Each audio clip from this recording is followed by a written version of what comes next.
Hi mga kapengyo, tara samahan niyo ako sa buhay ko bilang isang factory worker dito sa Taiwan. Another day, another kwento serye na naman tayo mga kapengyo. Kakatapos nga lang pala ng duty ko dito mula 7 AM hanggang 3:30 PM. Wala akong kapaguran at nagawa pang lumabas pagkatapos ng duty. Nag-e-bike nga lang pala kami dito mula company hanggang train station para iwas hassle sa biyahe. Para sa kaalaman nyo nga pala mga kapengyo, very accessible and convenient ang transportation dito sa Taiwan.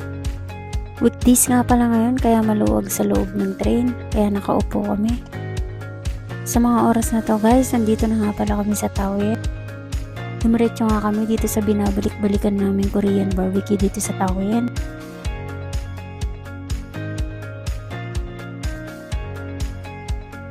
Naghintay nga pala kami ng mga ilang minuto kung saan nila kami lalagay na table. At ayun na, tinawag na kami. Sa wakas, makakakain na kami.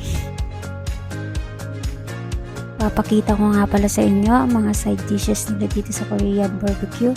Maliban nga guys sa mga side dishes nila dito, only drinks din po dito. Pwede ka rin po pala dito mag-shabu-shabu.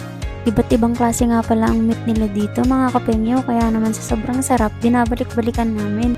At syempre mga kapengyo, kukuha din tayo ng the best kimchi nila dito. Napapadami nga ako lagi ng kain nito sa tuwing pumapunta ako dito. At sobrang sarap nga ng kain ko dito mga kapengyo at sobrang nabusog ako. Sulit na sulit din kasi dito mga kapengyo, may samgyup ka na, may shabu-shabu ka pa.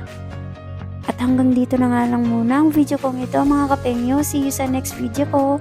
Salamat nga pala sa panonood nyo.